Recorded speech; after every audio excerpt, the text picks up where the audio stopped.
प्रभास जी की फरमाइश तो है और साथ में उनकी रिक्वेस्ट है कि 2-3 गाने और तो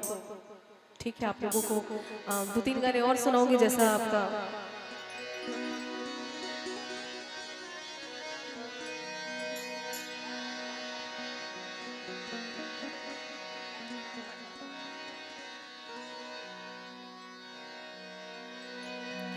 पटना से बाजे बलम जी हो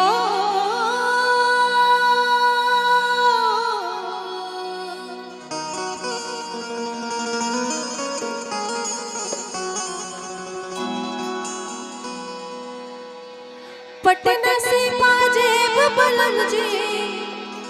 हरियाणा से होठलाली पटना से बाजे बलम जी आरा से होठलाली तमंगैया छपरा से चुनरिया छिटवाली तमंगैया छपरा से चुनरिया छिटवाली पटना से बाजे बलम जी पटना से बाजे बलम जी आरा से होठलाली तमंगैया छपरा से चुनरिया छिटवाली तमंगैया छपरा से चुनरिया छिटवाली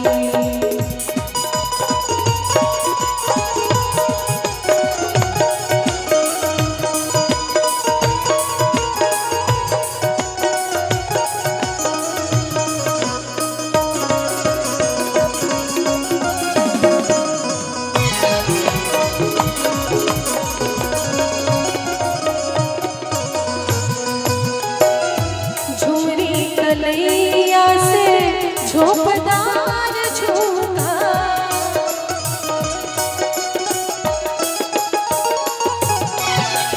झुलनी बनेले रंग बाज जीला दुमका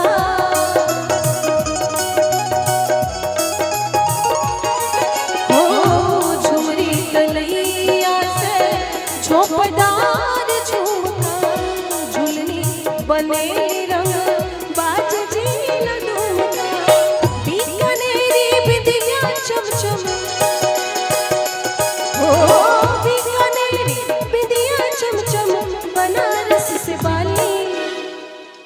अरे बीकानेरी बिंदिया चमचम बनारस से बाली की मंगाईदा छपरा से चुनरिया छिटवाली मंगाईदा छपरा से चुनरिया छिटवाली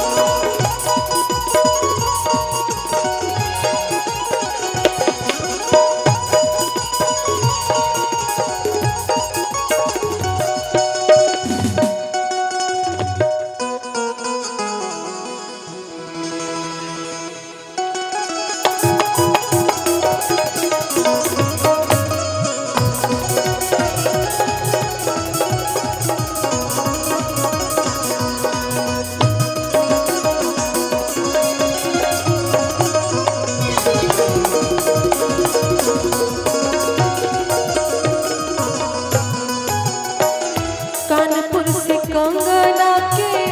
बम्बई से बाला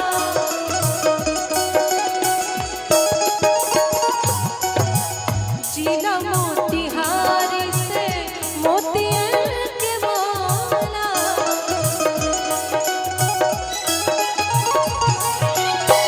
कानपुर से कंगना के बम्बई से बाला जिला मोतिहारी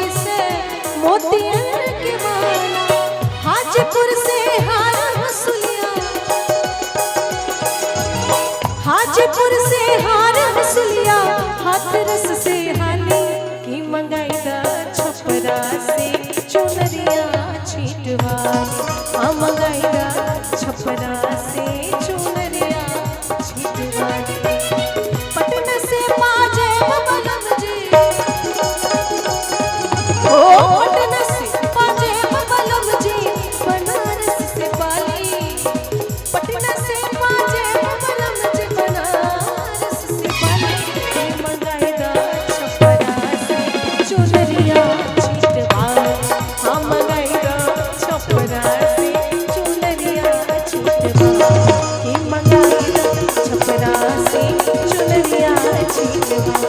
हम गए छपरा